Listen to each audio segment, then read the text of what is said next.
अपन लोग क्या पढ़ रहे हैं? अपन लोग पढ़ रहे हैं भारतीय संविधान, इंडियन कॉन्स्टिट्यूशन, ठीक है। और कॉन्स्टिट्यूशन के अंतर्गत मैं आपको पढ़ा रहा हूं संवैधानिक विकास। संवैधानिक विकास क्या होता है कि भारत का जो संविधान है वो अचानक नहीं बन गया। अंग्रेजों ने जो हम पे शासन किया था, उस पूरे शासन काल के दौरान अंग्रेजों ने जो जो काम किए थे, चाहे तो आपको ये पता ही है कि ईस्ट इंडिया कंपनी आई थी इंग्लैंड से, और वो भारत में क्या करने आई थी? व्यापार करने आई थी, ठीक है, ये पता सबको। तो व्यापार करने आई थी, आप जानते हैं कि व्यापार करते करते वो क्या बन गए थे? व्यापार करते करते वो बन गए थे शासक, ठीक है। तो फिर कंपनी का शासन काल चला, और कंपनी जब शासन करते करते भारतीय लोगों पर बहुत ज्यादा अत्याचार करने लगी, तो भारतीय लोगों ने यहां पर संगठित होकर के कंपनी के विरोध में एक बड़ा सा आंदोलन किया, एक बड़ा सा विद्रोह किया, जिसे हम 1857 की क्रांति के नाम से जानते हैं, ठीक। 1857 जो क्रांति हुई, उस क्रांति के बाद में ईस्ट इंडिया कंपनी के शासन को समाप्त कर दिया गया, और फिर भारत का जो शासन था सीधे ब्रिटेन की संसद या महारानी या क्राउन राज मुकुट के हाथों में चला गया। अब 1947 में हम आजाद होते हैं। हमने राष्ट्रीय आंदोलन किए, बहुत सारे आंदोलन हम लोगों ने किए। हमारे ऊपर British company, east India company या ब्रिटिश संसद ने जितने भी 200 साल तक जो शासन किया, उस शासन के दौरान समय समय पर जो कानून बनाए गए, जो एक्ट बनाए गए, उन एक्टों के माध्यम से ही भारतीय संविधान का क्या हुआ है? विकास हुआ। तो कल की क्लास में मैंने आप लोगों को बता दिया था कि भारतीय संविधान के विकास को, संवैधानिक विकास को अपन कितने भागों में बांटते हैं? 4 भागों में। हमने कहा था साहब कि संवैधानिक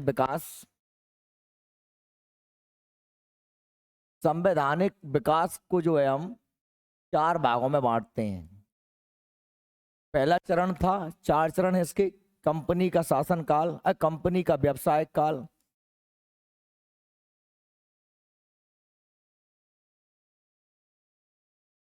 व्यवसायिक काल, इसका समय मैंने बताया था आपको 1600 से लेकर 1765। 1600 में कंपनी आई थी, 65 तक उन्हें बंगाल बिहार की जो है दीवानी मिली थी। और दूसरा जो समय था कंपनी का शासनकाल, क्या था? कंपनी का शासनकाल, कंपनी का शासनकाल। ये जो समय था, ये 1765 से लेकर इलाहाबाद की संधि के बाद में लेकर हमने देखा था 1858 तक, जब तक कि क्रांति नहीं हो गई। 1857 क्रांति आई, कंपनी का शासनकाल समाप्त। और फिर तीसरा चरण मैंने आपको बताया था, क्या बताया था? या ब्रिटिश शासन, ब्रिटिश संसद संसद की सर्वोच्चता का काल। सर्वोच्चता से मतलब है कि जो ब्रिटेन की संसद हमारे लिए करती थी, वही सबसे मतलब सर्वश्रेष्ठ वही था, वो जो चाहते थे वही होता था। ये समय जो था लगभग 1858 से लेकर के 1920 तक, क्योंकि आप लोगों को पता है कि 1920 तक ब्रिटेन की संसद जो चाहती थी वही पावरफुल थी, और हमारा कोई इंटरफेयर था नहीं, हम लोग तो गुलाम ही थे। पर हम लोगों ने इस बीच में बहुत ज्यादा क्या किए थे? आंदोलन। कांग्रेस बनी थी 1885 में, चाहे तो हमारे असहयोग आंदोलन रहे हों या और भी क्रांतिकारी आंदोलन रहे हों, बहुत सारी पार्टियां बन गई थी। परिणाम स्वरूप क्या हुआ था कि ब्रिटिश लोगों को, हम लोगों को थोड़ा सा शासन में हिस्सेदार बनाना पड़ा था, हम लोगों को शासन में हिस्सेदार बनाना पड़ा था। इसलिए चौथा चरण हम इसे कहते हैं क्या? स्वशासन का आरंभ। स्वशासन का जो आरंभ होता है वो चलता है 1919 के एक्ट से, 1920 से लेकर 1947 तक। ये 4 चरण हैं। इन 4 चरणों में संविधान का क्या हुआ है? भारतीय संविधान का विकास हुआ है, भारतीय संविधान का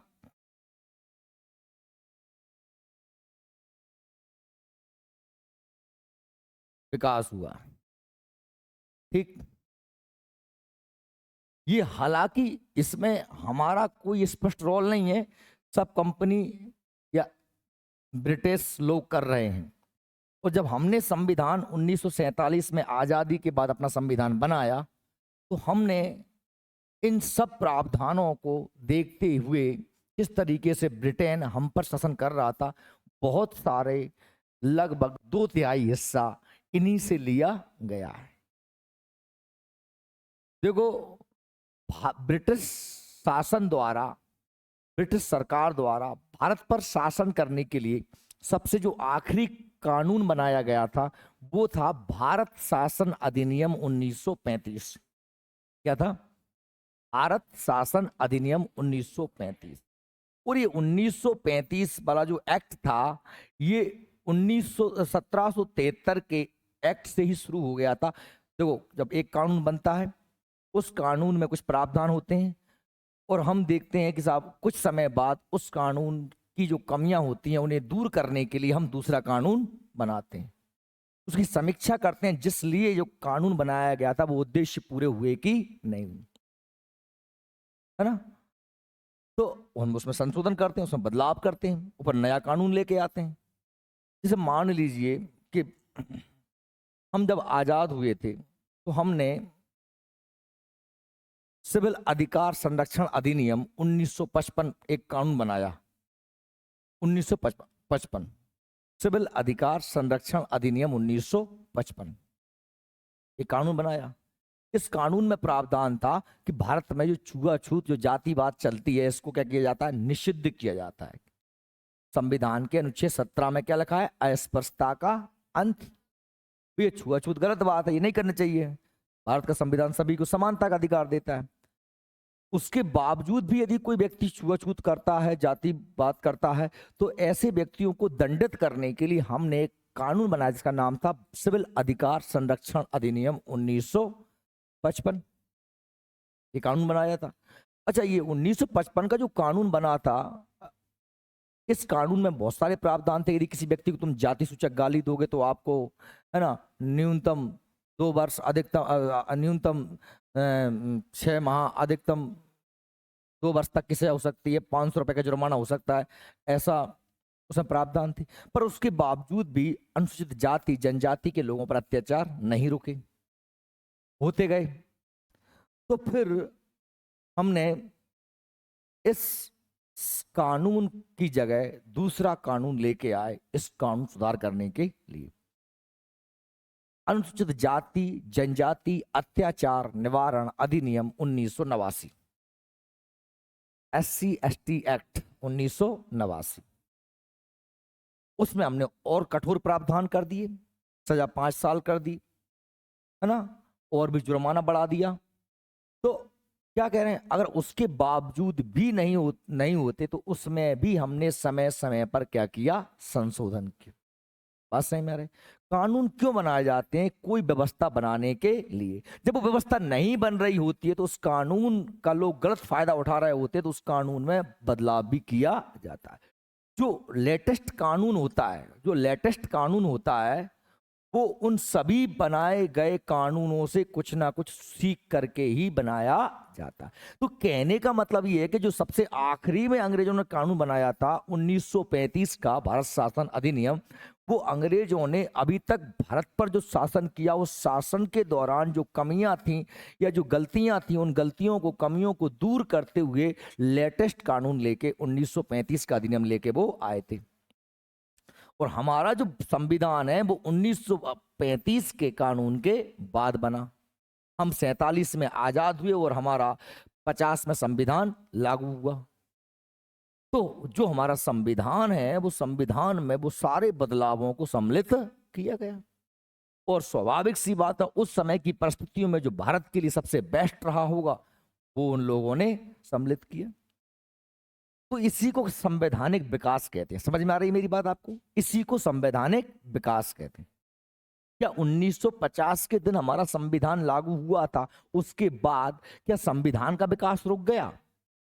नहीं रुका, लगातार संवैधानिक विकास चल रहा है। हमारे संविधान में ये बिल्कुल स्पष्ट व्यवस्था की गई है कि संसद चाहे तो संविधान में किसी भी प्रकार का बदलाव कर सकती।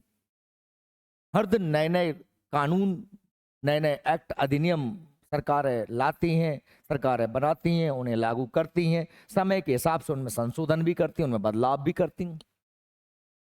ठीक है, लेकिन चूंकि अभी हम भारतीय संविधान के निर्माण तक नहीं पहुंच पाए, हम अभी निर्माण से पहले की बात कर रहे हैं।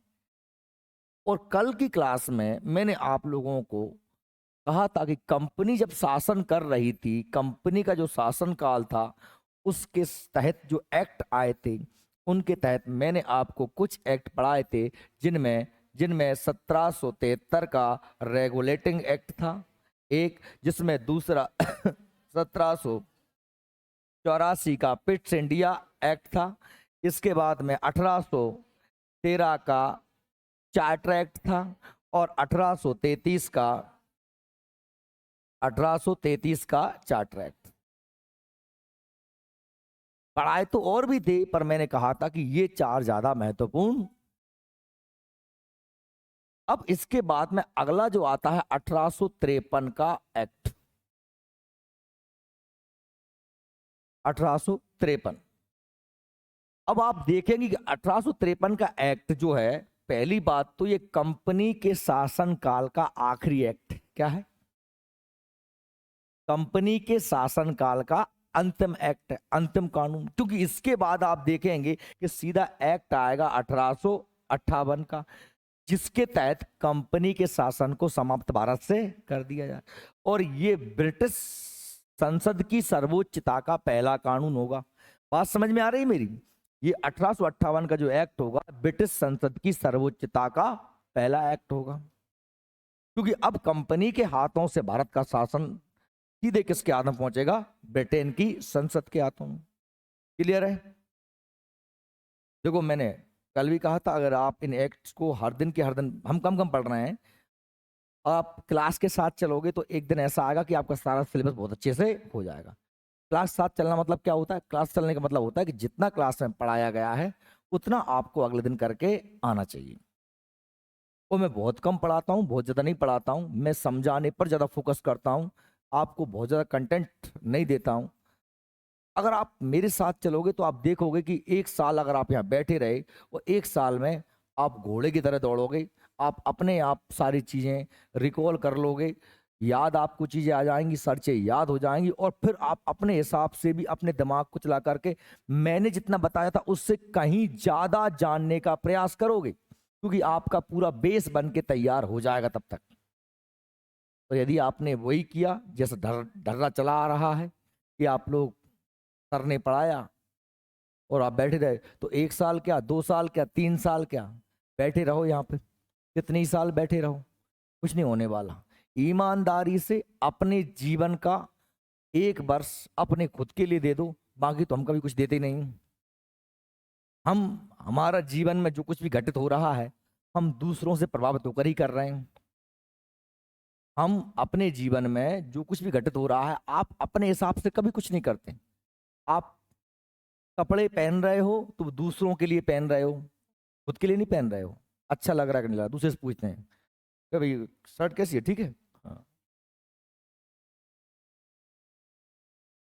जीवन का हर काम आप दूसरों के हिसाब से करते हो, दूसरों के लिए करते हो, पूरा समय आपका दूसरों के लिए सोचने में चला जाता है। आप अपने जीवन का जो महत्वपूर्ण समय है उसमें से मात्र 1 वर्ष अपने आप के लिए दे लो, लेकिन वाकई ईमानदारी से उस 1 वर्ष में आपको अपने खुद के अलावा कुछ नहीं सुनना, पूरी तरीके से स्वार्थी बन जाओ, सेल्फिश बन जाओ। कोई नहीं कहेगा, मैं कहता हूं। स्वार्थी शब्द आप लोगों ने निंदनीय सुना होगा, आपने सुना होगा बेकार शब्द है भाई, सेल्फिश नहीं होना चाहिए आदमी, लेकिन मैं कह रहा हूं कि 1 साल के लिए सेल्फिश हो जाओ। जब तक आप सेल्फिश नहीं होगे, आप दूसरों के कारण अपने आप के जीवन को परिवर्तित करते रहोगे, आप जीवन में बहुत कुछ प्राप्त कर ले, आपको बड़ा अचीवमेंट मिल जाए, ये संभव है नहीं। कौन क्या कह रहा है उसका प्रभाव आप पे पड़ेगा तो आप परेशान हो जाओगे। इसलिए अभी जिसको जो कहना है, जितनी गालियां देना है, जितना आपको बदनाम करना है, जितना आपका सम्मान करना है, जो कुछ करना है करते रहने दो। आपका तो सिर्फ एक सूत्री कार्यक्रम है, सीधी सुतमा तैयारी। पूरा बिल्कुल जैसे घोड़े के दोनों तरफ बांध देते हैं ना, ऐसे तांगे में, ना इधर देखेगा ना इधर देखेगा, सीधे देखेगा, क्योंकि उसको स्पीड लेना है, एक उसे भागना है। और यदि इधर उधर देखेगा तो गड्ढे में आएगा और टांगे टूट जाएंगे, गिर जाएगा। इसलिए आपके जीवन में अभी गड्ढे बहुत हैं। मैंने क्या कहा, आप एक दिन क्लास मिस करते हो तो आपके लिए एक अधिनियम चला जाता है। अगली क्लास में आओगे तो शुरू में 10-15 मिनट तो झपेगा नहीं, हो क्या रहा है। और स्वाभाविक सी बात है कि लिंक से लिंक बनती है पढ़ाई में, और टूट जाएगी लिंक तो फिर कुछ पल्ले पड़ने वाला है नहीं। मैं ये बार बार समझाता हूँ, पिछले 10-11 साल समझा रहा हूँ, लेकिन फिर भी आप जैसे बंदरा हर साल नए आते हैं, हर महीने नए आते हैं, कुछ पे फर्क पड़ जाता है तो नौकरी ले जाते हैं। और ज़्यादातर लोगों पे तो 90% में पढ़ते ही नहीं है, तो वो ऐसे ही बैठते हैं और ऐसे ही चले जाते हैं। आप अपने आप को कहाँ रखना चाहते हैं, या आपकी इच्छा, क्या आपको जॉब चाहिए? और मेरे पास कोई हेल्प एंड लिव इन तो रखी नहीं है जॉब के लिए, बेटा खा ले। पढ़ना तुझे है, जॉब तेरी तू लगाएगा। मैं तो केवल कह रहा हूँ कि ऐसा कर ले। वो तुम आए ही यहाँ इसलिए हो कि सर बताओ हम क्या करें, नौकरी कैसे मिलेगी। और मैं यही आपको बता रहा हूँ कि जो मैं कह रहा हूँ उसको अपनाओ। अपनाओगे, फॉलो करोगे तो नौकरी मिल जाएगी। टाइम मैनेजमेंट करो, समय का प्रबंधन बहुत जरूरी है। समय का प्रबंधन नहीं करोगे तो घंटों अगर आप रील देखने में निकाल दोगे, है ना। देखना, मैं आपसे बच्चों बहुत प्यार से कह रहा हूँ, क्योंकि मैं खुद इस चीज़ को अनुभव कर रहा हूँ। मैं जब भी मोबाइल लेके बैठता हूँ, अगर मैंने कभी इंस्टाग्राम पे कोई रील वील निकाल ली तो मैं आधे घंटे तक देखता रहता हूँ। तो मैं सोच रहा हूँ कि मैं इतना मैच्योर हूँ, इतना परिपक्व हूँ, हर चीज़ को समझता हूँ, तब इसके बावजूद भी मैं स्वयं पर नियंत्रण नहीं कर पाता हूँ। तो आप लोग तो इतने परिपक्व हो ही नहीं, इतने मैच्योर भी नहीं हो, तो आप लोगों की क्या कंडीशन हो रही होगी। मेरी बात को, इसीलिए मैं आपसे आग्रह कर रहा हूँ, ये बड़ा ही रोग लग गया है आप लोगों को ये बहुत बड़ी बीमारी लग गई है कि आप लोग मोबाइल में अपना बहुत ज़्यादा समय व्यस्त कर रहे हो। नहीं, बिल्कुल, मेरी बात ध्यान से सुनो। पढ़ाई कभी भी मोबाइल से नहीं होती। देखो, अभी मैंने क्या कहा कि जब हमारी कांस्टेबल की बैच चल रहे थे, हम सुतमा तैयारी कर रहे थे, मैंने आपको फालतू की बातें करना बीच में बंद कर, मैं आता था सीधा fact to fact, fact to fact, fact पढ़ा रहा था। साइंस पढ़ा रहा था, हिस्ट्री पढ़ा रहा था, जो पढ़ा रहा था दे दे दे। पर क्योंकि समय नहीं था, समय क्लास लंबी खिंच जाए, टाइम हो जाए, क्या मतलब है, क्योंकि सिलेबस कराना है। उन गधों के चक्कर में जो घोड़े थे उनका नुकसान क्यों करो, क्योंकि 1.5 महीने में सिलेक्शन तो उन गधों का होना नहीं है। जिनके नंबर आने हैं वो नहीं के आते हैं जो साल भर पढ़ते हैं। तो ये लोग भी ये आप भी अपने चुटिया में गांठ बांध लो, सिलेक्शन तभी होगा जो साल 1.5 साल। अब बस सीधी सी बात, हर सब्जेक्ट आपने टीचर से एक बार पढ़ लिया हो। कोई भी सब्जेक्ट ऐसा ना हो जिसे आप अपनी खुद की मर्जी से पढ़ रहे हो किताबों से। सबसे अच्छा साथी आपकी पुस्तकें ही हैं, लेकिन वो कब हैं, जब तक आपको उसके बारे में धारणा स्पष्ट हो गई। और धारणा आपकी कौन बनाएगा, एक शिक्षक बनाएगा कि बेटा ये इसका मतलब ये होता है और ये ऐसे होता है। तब फिर आप अपने मन से और उसमें नई चीजें जोड़ सकते हो। ये ध्यान रखो, समय का प्रबंधन करो, समय का मैनेजमेंट करो, अपने जीवन में फिक्स करो चीजें, कुछ अनुशासन लेके आओ। अनुशासन लेके आओगे तो आपको बहुत बेहतर परिणाम मिलेंगे। अनुशासन से तात्पर्य क्या है? अनुशासन से इतना सा तात्पर्य है कि भाई मैं इतने बजे उठूंगा, उठूंगा। देखिए, डिसिप्लिन बहुत जरूरी है। और आज सूरज चांद तारे पूजे जाते हैं क्योंकि वे अनुशासित हैं। अगर सूरज एक दिन कह दे कि चलो ठीक है आज नहीं, आज तो सो लूंगा, आज नहीं उठना, दुनिया में हाहाकार मच जाएगी। दुनिया चलेगी क्या? सूरज प्रतिदिन उठेगा, सूरज प्रतिदिन डूबेगा। उसने अपने अनुशासन को फॉलो कर रखा है। अगर आप अनुशासित नहीं रहोगे तो आपका भी इस जग में कोई नाम नहीं होगा। आप अपने काम से ही पहचाने जाओगे, है ना। नाम तो आपका सबका कुछ ना कुछ है, पहलवान सिंह है ना, मरे मराए सिंह, मरे मराए हैं लेकिन है पहलवान सिंह। नौकरी से डरा जाते हैं शेर सिंह। ऐसे बहुत से नाम मिलते हैं, है ना। वे- मैं बताऊं आपको एक बात कि मैं मेरा एक व्यक्तिगत आपसे छोटा सा अनुभव शेयर कर सकता हूँ, वो हो सकता है आपको टच कर जाए। ये अनुभव ये है कि मेरा नाम था कृष्णवीर सिंह। अब कृष्णवीर सिंह नाम मतलब कठिन नाम है कि नहीं? अच्छा, मैं मेरी फीलिंग बता रहा हूँ, अब आपको उसको आप किस संदर्भ में लेते हैं वो आप जानो। आप तक पहुंच जाए तो बेहतर है, और नहीं पहुंचे तो कोई दिक्कत नहीं है। मुझे ये लगता था यार कैसे नाम रखो है, ये तो कठिन नाम रखते कोई। क्योंकि हुआ क्या, जब मैं समझदार हुआ 6वीं 7वीं में आया क्लास में, तो मेरे कोई भी दोस्त मेरा नाम नहीं ले पाते थे। वो आराम को मेरा नाम उल्टा सीधा रखते, कुछ भी, कोई कुछ कह देता, कोई कुछ कह देता। क्योंकि अब कृष्णवीर कौन गए, वो कौन को याद होगा कृष्णवीर। मैं सोचता था कि यार ये मेरा नाम कभी किसी को अच्छा घर वाले भी नहीं कहते थे, नाम रख दिया उनने, पर वो भी कभी कृष्णवीर, वो सब भैयन कहते थे, भैयन। सारे परिवार के लोग, मतलब भाई साहब बड़े भैया थे, वो भैया की जगह उन्होंने भैयन कह दिया, तो भैयन भैयन भैयन सब में, मतलब अभी भी लगभग लगभग लगभग सभी पूरा परिवार भैयन कहता है। दोस्त भी नहीं कहता कोई, वो भी अपने हिसाब से नाम रख लेते बैक टाइप। तो मैं बड़ा स्ट्रेस में रहता था कि यार मेरा नाम मतलब लोग कैसे समझेंगे, है ना? पर आप देखो कि अब जिन लोगों को याद नहीं भी होगा, है ना, सबको याद है। क्या क्या काय की वजह से याद है? अपने कामों की वजह से याद है। ठीक है, कुछ छोटे बच्चों को याद है, क्यों है? क्योंकि ये अपने कामों की वजह से याद है। तो स्वाभाविक सी बात यही है कि आपको बताने की आवश्यकता नहीं है, आप बस करो। वो करोगे तो उसके परिणाम आपके सामने आएंगे, पर बिल्कुल स्पष्ट बात है। और करने के लिए आपको अनुशासन लेके आना पड़ेगा, डिसिप्लिन लेके आना पड़ेगा। डिसिप्लिन क्या है? समय की पाबंदियां। समय की पाबंदियां आपके ऊपर बिल्कुल आप लागू कर लो, और वो बहुत ज्यादा लाजमी भी हैं। नहीं लागू करोगे तो आप पछताओगे। आज नहीं, आप आज आपको क्षणिक सुख मिल जाएगा, वो कुछ समय के बाद आप देखोगे कि यार मैंने बहुत गलत किया था, यार मैं उस समय पढ़ लेता तो। और ये आप अभी भी आप जरा अपने पिछले समय में जाकर देखो, आप आज भी पछता रहे हो। आपको ये फील मत करना कि मैं भविष्य में पछताऊंगा। आज आप भी अपने आप से पूछो कि आप अपने पिछले समय के लिए आज ही पछता रहे हो कि यार मैं काश उस समय ऐसा कर लेता, यार तो ऐसा हो जाता। क्या आप चाहते हो पुनः कि आपको फिर पछताना पड़े? क्या आप रिपीट करना चाहते हो वही की वही गलतियां? देखो मैंने क्या कहा कि मनुष्य में और जानवर में यही डिफरेंसेस हैं। क्या डिफरेंसेस हैं?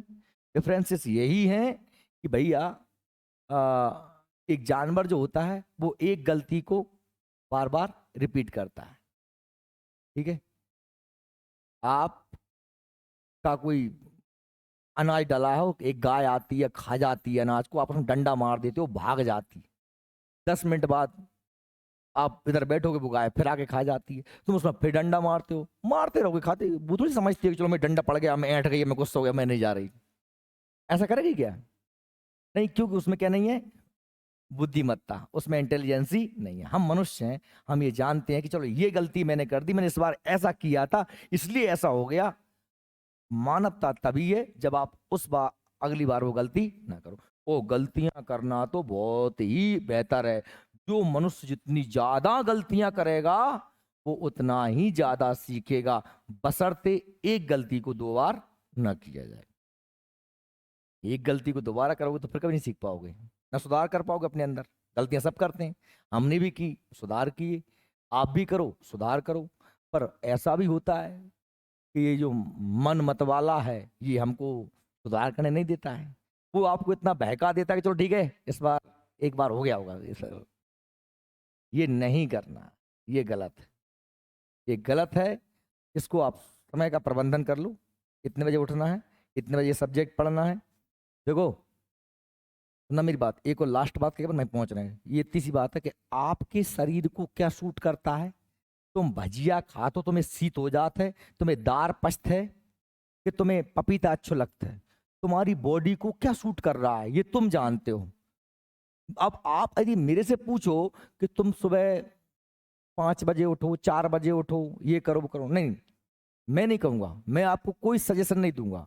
आप अपने समय का प्रबंधन स्वयं करो, क्योंकि आपको क्या सूट करता है, किस समय आपको क्या पढ़ना चाहिए, वो आपकी परिस्थिति क्या है। क्या आप अब मैंने कोई एक टाइम शेड्यूल बता दिया तो वो सब फॉलो थोड़ी कर पाएंगे, क्योंकि कोई हो सकता है यहाँ पर किराए से रह रहा है, उसको बेचारे को रोटी ही बनाना है, कपड़े भी धोना है। हो सकता है कोई इतना फ्री है कि भाई बिल्कुल भाई टेबल पे ही दूध आ जाता है, भाई खाना आ जाता है, वो लेटा लेटा है बढ़िया भाई पढ़। सबकी अपनी अपनी व्यवस्था है, सबकी अपने अपने टाइम मैनेजमेंट है। आप लेकिन आप मेरी इस बात को फॉलो करो कि आप अपने समय का थोड़ा सा प्रबंधन करो, तय करो कि मुझे इस समय ये करना है। और सुनो, ये नहीं कि आज के लिए मैं आपको मेरा अनुभव और आपके खुद का, आपने भी ऐसा किया होगा। मैं जब ये पहली बार मैंने ये बात सुनी कि हमको अपना टाइम शेड्यूल फिक्स करना चाहिए, और जब भी आपने भी सुनी होगी तो आपने एक अपने कागज पे लिखा होगा कि मैं 5 बजे उठूंगा, 6 बजे तक विज्ञान पढ़ूंगा, 7 बजे से 8 बजे तक ये करूंगा, 9 बजे से ये करूंगा। वो कागज आज तक भी ऐसा का ऐसा ही रखा हुआ है, कभी उसे फॉलो नहीं किया गया। अच्छा, किस किसने बनाया ये कागज? सबने कागज बनाया? ये कागज अपन अपन अपने बचपन में सबने बनाया है? अच्छा, क्या आपने फॉलो किया उसको? नहीं किया। एक दिन कर लिया होगा, 2 दिन कर लिया होगा, 30 दिन तो आपने कागज को फेंक दिया। तो अब इस बार बेटा कागज नहीं बनाना है, इस बार कागज नहीं बनाना है, क्योंकि कागज तो आप फिर फेंक दोगे। आपको आपको जो मैनेजमेंट करना है वो कुछ स्तरों में करना है, लेयर्स में करना है। सबसे पहले एकदम बहुत ज्यादा कड़क टाइम मैनेजमेंट मत करना जिसको आप फॉलो ना कर पाए। क्या करना है? बहुत ज्यादा कठोर टाइम समय मैनेजमेंट मत करना कि भैया मैं अब 5 6 6 ये 6 से 7 ये 7 से 8 ये, ऐसा नहीं हो पाता कभी। आप अभी इतना कर लो कि मुझे शाम को ये सब्जेक्ट पढ़ना है और सुबह ये सब्जेक्ट पढ़ना है। अब वो 8 की जगह 9 हो जाए, 9 की जगह 10 हो जाए, शाम को 6 की जगह 7 हो जाए, अभी केवल 2 सब्जेक्ट ले लो, है ना। फिर आप जब उसमें रम जाओ, आपको लगने लगे कि हाँ अब मैं कर पा रहा हूं, तो फिर आप एक आध सब्जेक्ट उसमें और ऐड कर दो। समझ रहे हैं मेरी बात? तो फिर आप उसको फॉलो कर पाओगे। ये मैं मेरा व्यक्तिगत अनुभव दे रहा हूं। और उससे पहले तो कम से कम इतना कर लो, अभी कोई टाइम मैनेजमेंट करो। जो जो लोग बहुत ज्यादा अव्यवस्थित हैं उनके लिए बता रहा हूं, जो व्यवस्थित है वो तो कर ही लेंगे। एक काम कर लो कि भाई कम से कम मुझे डेली क्लास का होमवर्क करना है, सुबह शाम दिन भर में कब कर पाऊंगा वो करना है। ये पहला चरण, पहला स्टेप होगा आपका। ये आपका पहला स्टेप होगा कि मुझे क्लास का डेली होमवर्क करना है। मैं कब कर पा रहा हूँ वो मतलब मायने नहीं रखता है। जब करने लगोगे तो फिर आप देखना कि आपका अगला स्टेप अपने आप बढ़ेगा कि यार मैं यार सुबह होमवर्क नहीं कर पाता, साइंस नहीं पढ़ पाता, मुझे मेरा मैथ छूट जाता, तो मैं सुबह मैथ कर लिया करूंगा, या रात में मुझे नींद आती है उस समय मैथ कर लिया करूंगा, सुबह साइंस कर लिया करूंगा। तुमको नहीं बनाना पड़ेगा, कोई कागज नहीं बनाना पड़ेगा, ये अपने आप होगा, ये अपने आप होगा। आ रही बात सही में? ये थोड़ी सी चीजें अप्लाई कर लो बेटा। पढ़ाई से ज्यादा इंपॉर्टेंट ये जो चीजें मैं बता रहा हूँ यही है। पढ़ने को तो आप खुद एक दिन में बैठ के पूरा कॉन्स्टिट्यूशन पढ़ डालोगे, लेकिन जब तक आप पढ़ने के लिए तैयार नहीं होगे तो फिर नहीं पढ़ा पाओगे। घोड़े को हम ले सकते हैं कहाँ तक? तला तक, सब जानते हैं। चलो ये खींच ले जाओगे, रस्सी से बांध कर ले जाओगे, डंडा दे कर ले जाओगे, पानी नहीं पीना तो प्याले हो गई। पानी नहीं पीने, घोड़ा नहीं पी रहा हो पानी, तुम क्या करोगे फिर? बाको मुंह पटाक पानी डालोगे हम, तब भी नहीं पी रहा हो। भाई घोड़े को बांध करके तालाब तक लाया जा सकता है, वो पानी पिएगा तभी जब उसकी खुद की इच्छा होगी। मैं कितने ही लठ मार लूं, मैं कितना ही मोटिवेट कर दूं, मैं कुछ भी कर दूं, आप पढ़ोगे तभी जब इच्छा आपकी होगी। मैं कुछ नहीं कर सकता। समझ रहे मेरी बात? मैं क्या दुनिया कोई टीचर, मैं तारी बाप, पड़ोसी, रिश्तेदार, नातेदार, हाँ क्षणिक मोटिवेट हो सकते हैं कि सर ने आज कह दिया चलो आज पढ़ लेते हैं, और कल से फिर वही कहानी खत्म। चलिए वापस आते हैं हम। तो ये जो एक्ट है हमारे, ये एक्ट है हमारे 1700 ये 53 तक के एक्ट, ये कंपनी के शासन के एक्ट हैं। और कंपनी के शासन का अंतिम एक्ट है 1853 का एक्ट, इसलिए हम इसको अभी पढ़ते हैं। देखिए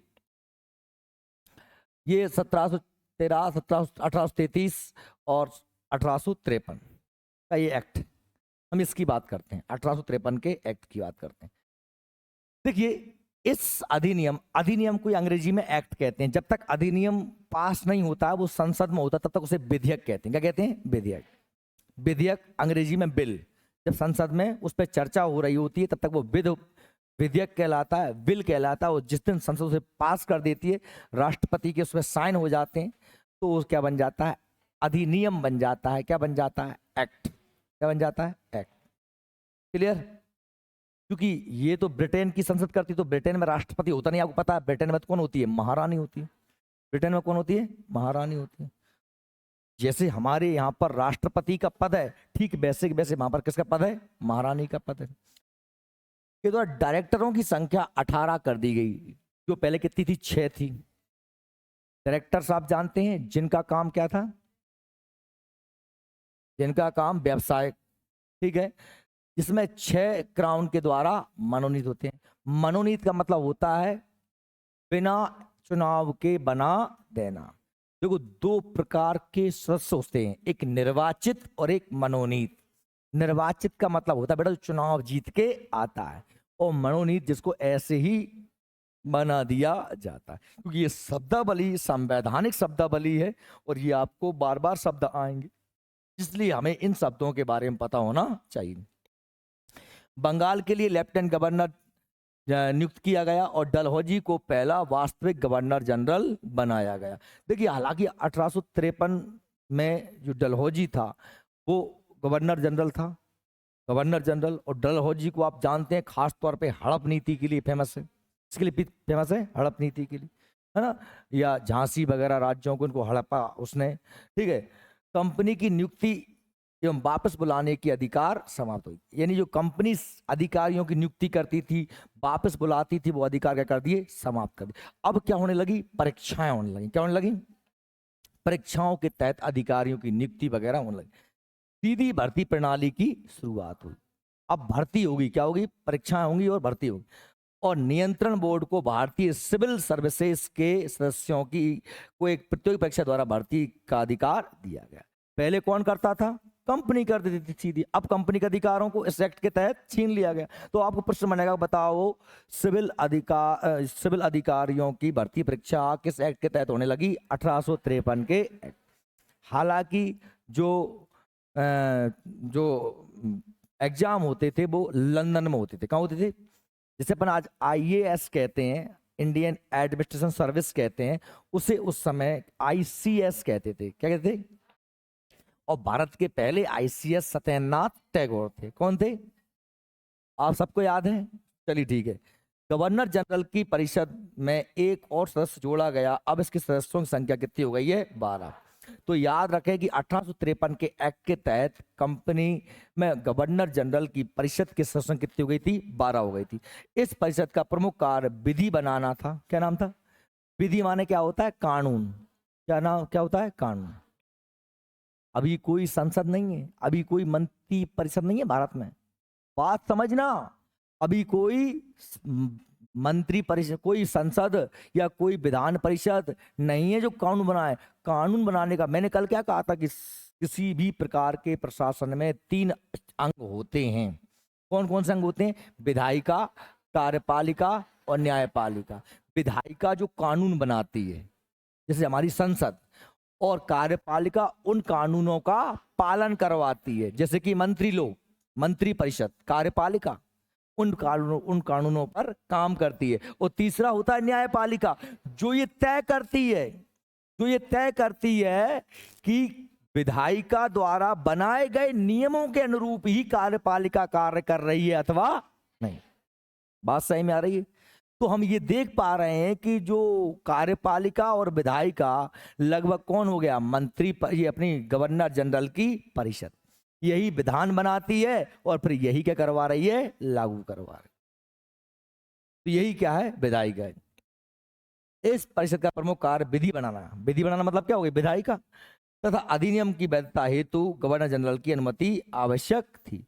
अधिनियम तभी बनता था जब गवर्नर जनरल क्या कर देता? उस पर साइन कर देता। भले ही परिषद के 12 सदस्यों ने कोई कानून बना दिया, लेकिन कानून बनेगा कब? जब तक गवर्नर जनरल के साइन नहीं होंगे तभी कानून बनेगा। क्लियर है? चलिए तो ये हमारा 1853 का एक्ट था। इसमें हमने देख लिया कि कलेक्टरों की संख्या बढ़ा दी गई। और कंपनी का अंतिम एक्ट है, कंपनी के शासनकाल का आखिरी एक्ट। ये तो आप ये लिखने की जरूरत नहीं है, ये अपने आप आपको रहेगा कि 1858 का टैक्स का सीधे है ना। चलिए अब आता है 1858 का भारत शासन अधिनियम। अब बेटा देखो पहले समझ लीजिए क्या है।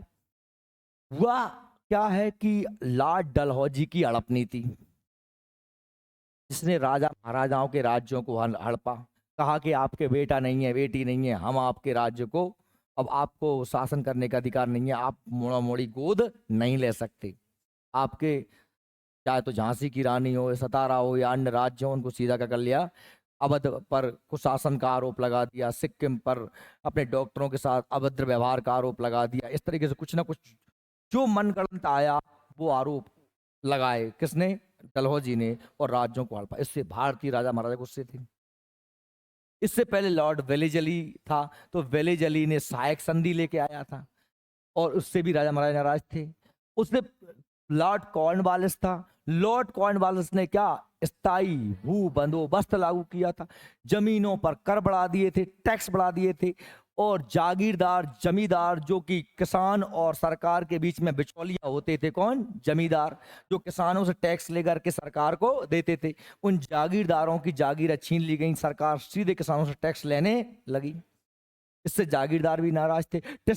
किसानों के करों में वृद्धि कर दी गई और किसानों को व्यापारिक फसलें, नील की खेती आदि उगाने के लिए मजबूर किया जाने लगा। इससे किसान भी नाराज थे। आदिवासियों के जंगलों में इनका हस्तक्षेप हुआ, क्योंकि डलहौजी के समय भारत में रेल चल गई थी, है ना। रेल चल गई तो भारत से कोयला, सोना, चांदी या जो खदानें खोदी जाने लगी, जंगलों में इंटरफेयर हुआ। इसलिए आदिवासी, संताल, कौल, भील, मुंडा ये सब भी नाराज थे, ये भी विद्रोह कर रहे थे। हिंदू मुस्लिम जो उस समय बंगाल का इलाका था, बंगाल सबसे समृद्ध इलाका था, वहां पर इनका शोषण हो रहा था। और परिणाम ये हुआ कि सभी लोग इकट्ठा होकर अंग्रेजों पर टूट पड़े, चाहे तो शासक हों चाहे सैनिक हों। आपको पता ही है कि जो है उस समय ब्राउन्सबेज नाम की जो बंदूक थी उसकी जगह एनफील्ड नाम की बंदूक दी गई, जिसमें चरी वाले कारतूस लगते थे। मंगल पांडे ने कारतूस खोलने से मना कर दिया और विद्रोह कर दिया। धीरे धीरे बंगाल के बैरकपुर से लेकर मेरठ में जाकर आंदोलन हुआ। और वो तात्कालिक कारण था, इसका राजनीतिक कारण भी थे, है ना, आर्थिक कारण भी थे, सामाजिक कारण भी थे, धार्मिक कारण भी थे। ये सब कुछ मैंने आपको इतिहास में पढ़ाया है। क्रांति हुई, भयंकर कुट्टा पिट्टी हुई, अंग्रेजों को हमने जोर से सूद दिया और सुते सुताए पहुंचे भी इंग्लैंड महारानी के पास। महारानी ने कही कि तुम लाली लिखाए पढ़ रहे हो, तो साहब हमें मारे मारे। तो महारानी ने फोन लगा के पूछी होगी यहाँ पे राजा महाराजा किस बात करी कि साहब को ये लक्षण से नहीं रहे जी, ये लक्षण से नहीं रहे। तो महारानी ने कही कि अब देखो तुम हमारी नाक कटवा रहे हो इंडिया में, इसलिए तुम तुम्हारी बोरी बिस्तर बांधो और कहाँ जाओ। अब शासन कौन संभालेगा, ब्रिटेन की संसद। महारानी के अधीन, क्राउन के अधीन, ब्रिटेन की संसद के अधीन भारत के साम्राज्य को कर दिया गया। अब जब शासन की व्यवस्था बदलेगी तो फिर नियम भी नए चाहिए, और जब नियम नए चाहिए तो उसके लिए फिर अधिनियम बनाया जाएगा, एक एक्ट बनाया जाएगा। वही एक्ट है 1858 का भारत शासन अधिनियम। इस एक्ट में क्या प्रावधान है? इस एक्ट का पहला प्रावधान तो यही है कि कंपनी का शासन समाप्त किया जाता है। अब भारत में ब्रिटेन की संसद की सर्वोच्चता रहेगी।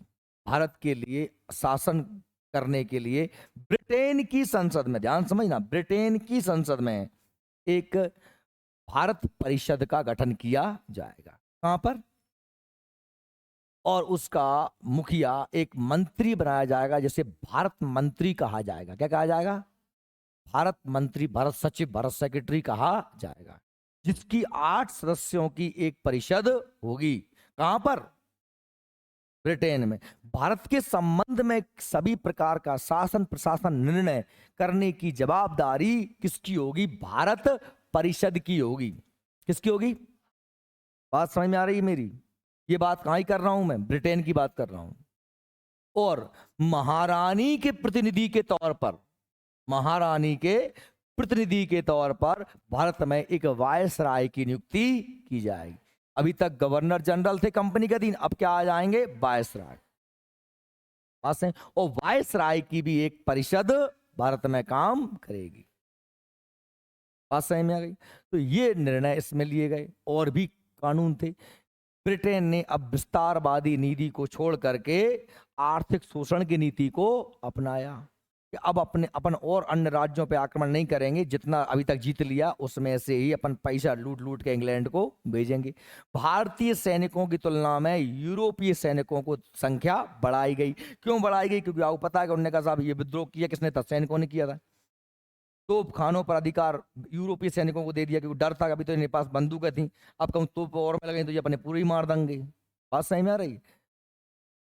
किसानों के प्रति थोड़ी टैक्स सिस्टम में सुधार किया। इस तरीके से ब्रिटेन अब शासन करने लगा। पढ़े इसमें क्या होता है, देखिए। बोर्ड ऑफ कंट्रोल और कोड ऑफ डायरेक्टर की समाप्ति, क्योंकि अब जब कंपनी ही समाप्त है तो ना तो बोर्ड ऑफ कंट्रोल की आवश्यकता है ना, ठीक है, कोर्ट ऑफ डायरेक्टर की आवश्यकता है। शासन कंपनी के शासन से लेकर ब्रिटिश क्राउन के हाथों में चला गया। भारत शासन कंपनी से लेकर ब्रिटिश क्राउन, क्राउन माने मुकुट होता है, महारानी, ठीक है। भारत राज्य सचिव, भारत मंत्री की नियुक्ति की गई, जो ब्रिटिश कैबिनेट का सदस्य होता। ब्रिटेन की कैबिनेट, जैसे हमारी संसद है ना आज भारत में, ऐसी ब्रिटेन में पार्लियामेंट संसद होती। उसमें भी मंत्री, प्रधानमंत्री, रक्षा मंत्री, गृह मंत्री, सब क्या कहलाते हैं, कैबिनेट कहलाती है। क्या कहलाती है? कैबिनेट। कैबिनेट को हिंदी में मंत्रिमंडल कहते हैं। क्या कहते हैं? जिसमें मेन मेन मंत्री होते हैं। तो मंत्रिमंडल का सदस्य था। जैसे मान लो रेल मंत्री अपना, अगर रेल में कुछ दुर्घटना हो जाए या रेल का बजट होना है, कुछ भी होना है, रेल की भर्ती होना है, तो कौन जवाबदेह है? रेल मंत्री। कौन जवाबदेह है? किसकी ड्यूटी है? रेल मंत्री की। ऐसे ही उनने क्या बना दिया था वहां पर, भारत मंत्री। भारत में कुछ भी होगा तो जवाबदेह कौन होगा? भारत। भारत पर शासन करने के नियम कौन बनाएगा? भारत मंत्री। उसके सहयोग के लिए 8 सदस्यों की भारत परिषद की नियुक्ति भी क्राउन द्वारा की गई। क्राउन का मतलब है महारानी, ठीक है। चार्ल्स वुड जो थे वे पहले व्यक्ति थे जिन्हें क्या बनाया गया? भारत मंत्री बनाया गया। चार्ल्स वुड भारत मंत्री बनाए गए। समझ में आ गई मेरी बात? ठीक है। और गवर्नर जनरल को वायसराय कहा गया। अब आपको पता, उसी समय जो गवर्नर जनरल कौन था? कैनिंग। कौन था? कैनिंग। कैनिंग था। कैनिंग कंपनी का आखिरी गवर्नर जनरल है। कैनिंग कंपनी का अंतिम गवर्नर जनरल है और भारत का पहला वायसराय, क्योंकि उसी को क्या बना दिया गया? वायसराय। बात समझ में आ रही है मेरी? कैनिंग कंपनी का पहला गवर्नर जनरल है और भारत का पहला, कंपनी का अंतिम गवर्नर जनरल है और भारत का पहला वायसराय। बात सही में आई? चलिए ठीक है। कैनिंग अंतिम गवर्नर जनरल और प्रथम वायसराय था। इस अधिनियम के द्वारा ब्रिटिश सरकार का नियंत्रण बढ़ गया और ये महारानी के प्रतिनिधि के तौर पर कैनिंग को वायसराय के रूप में नियुक्त किया गया। ठीक है। चलिए, 1858 का एक्ट हो गया। फिर 1861 का एक्ट आता है। अब ब्रिटेन का शासन चल रहा है। तो 1861 का जो भारत शासन, अब ये सभी जितने भी एक्ट आएंगे इन्हें क्या कहेंगे अपन? भारत शासन अधिनियम। क्या कहेंगे? इससे पहले आप देख रहे regulating act, charter act, Pitt's India act, ये नाम थे। तो शासन किसका था? कंपनी का।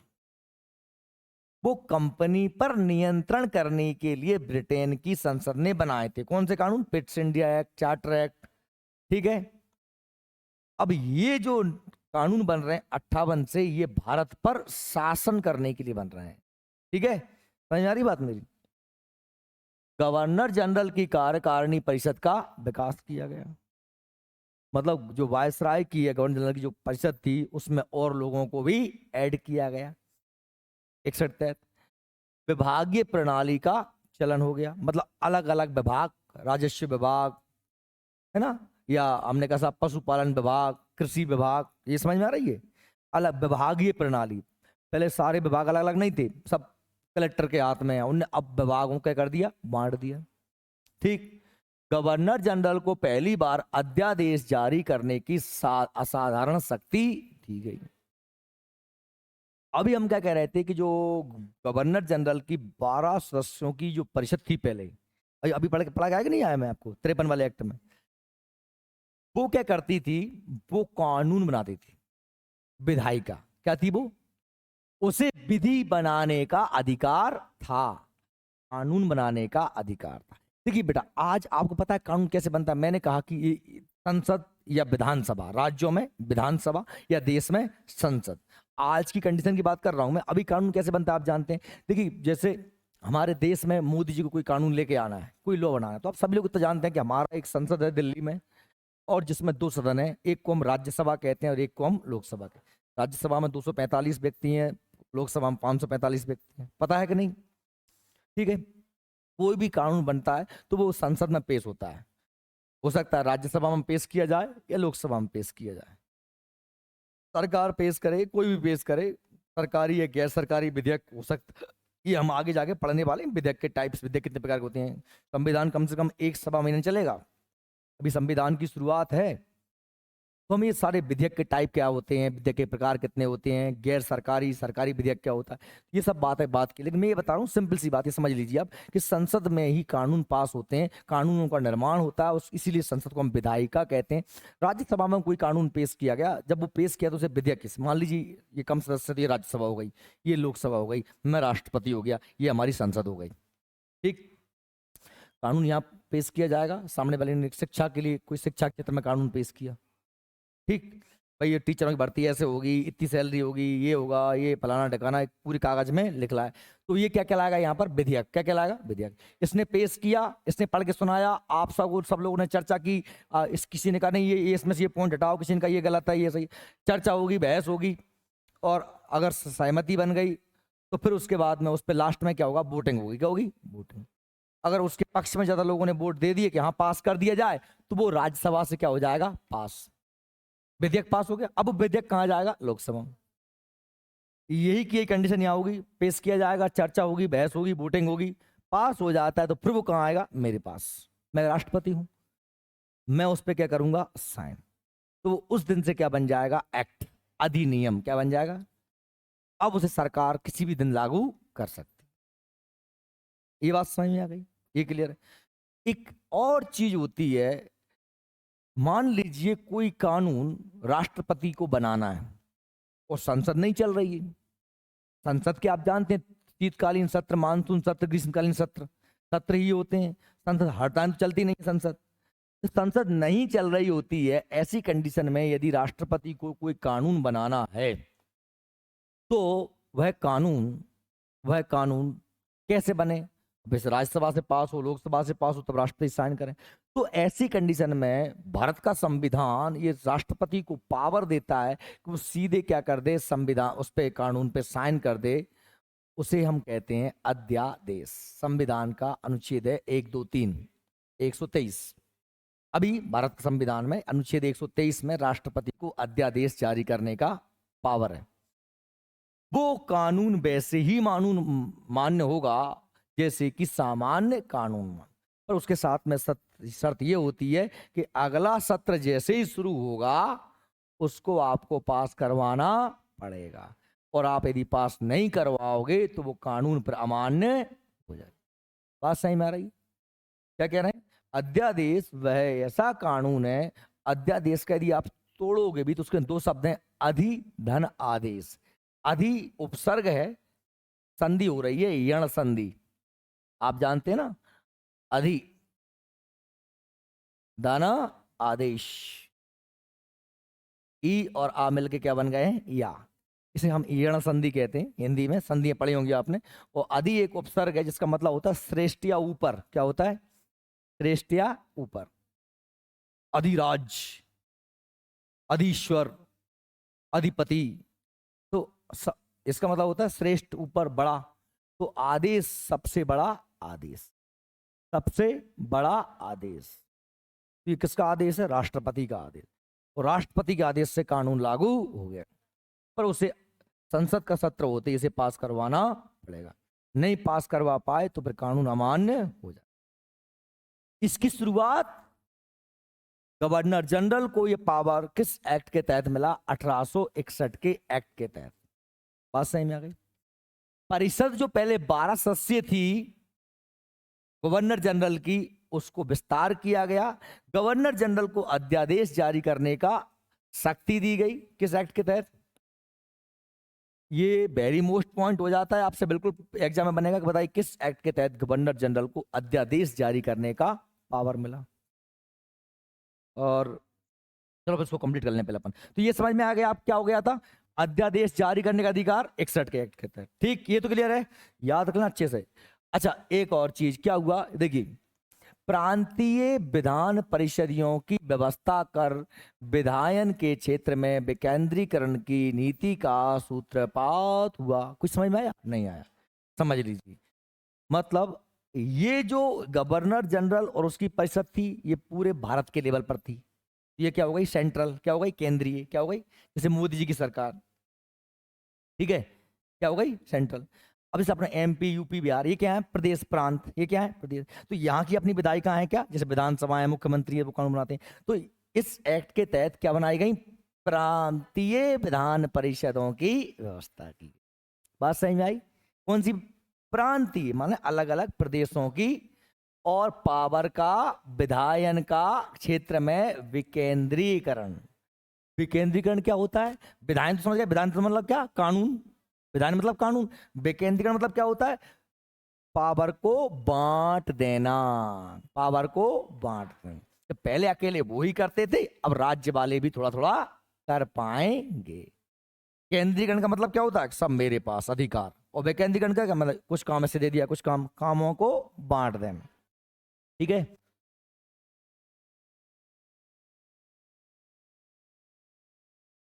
देखो, अब इसके बाद में आ रहा है 1892 का वास्तन अधिनियम।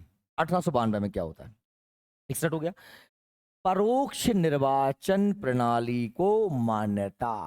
अभी परोक्ष निर्वाचन प्रणाली क्या होती भैया? परोक्ष निर्वाचन प्रणाली माने क्या? अप्रत्यक्ष मतदान। दो प्रकार के मतदान होते हैं, प्रत्यक्ष और अप्रत्यक्ष।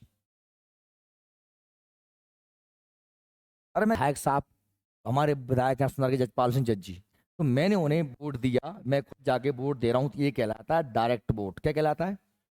प्रत्यक्ष मतदान।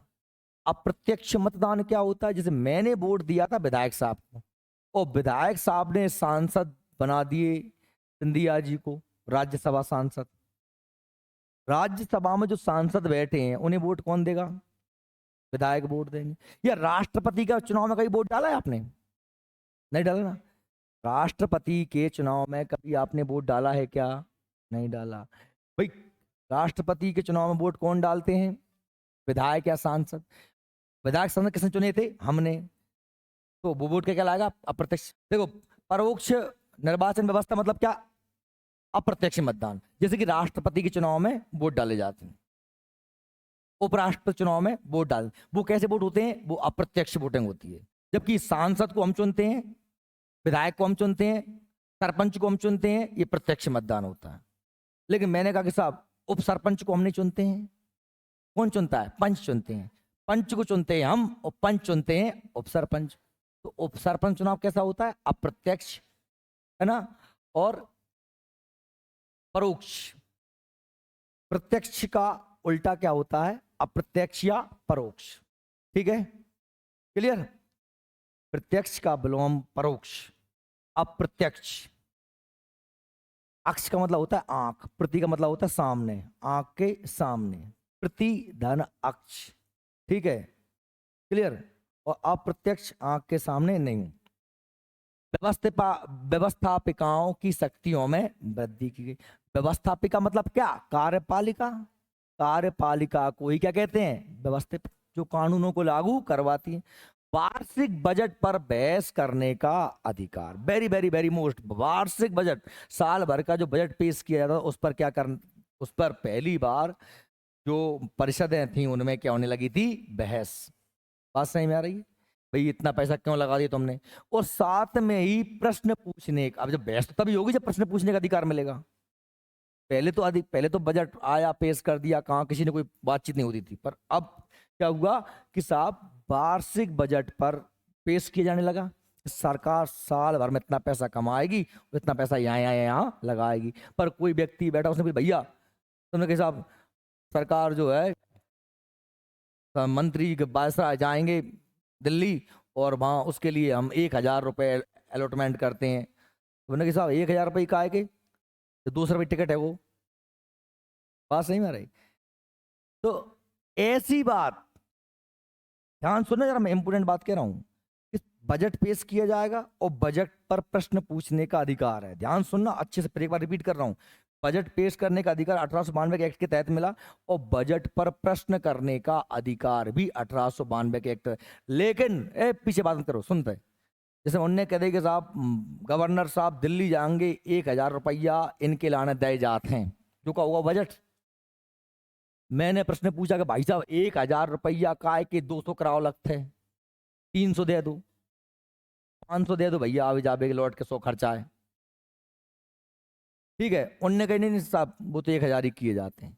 उनने कह दिया नहीं साहब 1,000 उनका खर्चा इतना हो जाता है। तो फिर मैं उस प्रश्न के ऊपर ये नहीं कह सकता था कि 1,000 खर्च कायम हो सकते, मतलब प्रश्न तो कर सकता था पर पूरक प्रश्न नहीं। पूरक प्रश्न किसे कहते हैं? प्रश्न के ऊपर प्रश्न। जैसे मैंने कहा कि साहब चलो बेटा मैं छुट्टी कर रहा हूं, तुमने कहा सर क्यों कर रहा है? मुझे स्कूल जाना है। तो स्कूल क्यों जा रहे हो? तुम दूसरा प्रश्न मेरे से नहीं पूछ सकते। तुमने मेरे से जो प्रश्न पूछा उसका मैंने जवाब दे दिया, फिर उसके बदले में आप मेरे से प्रश्न नहीं कर सकते।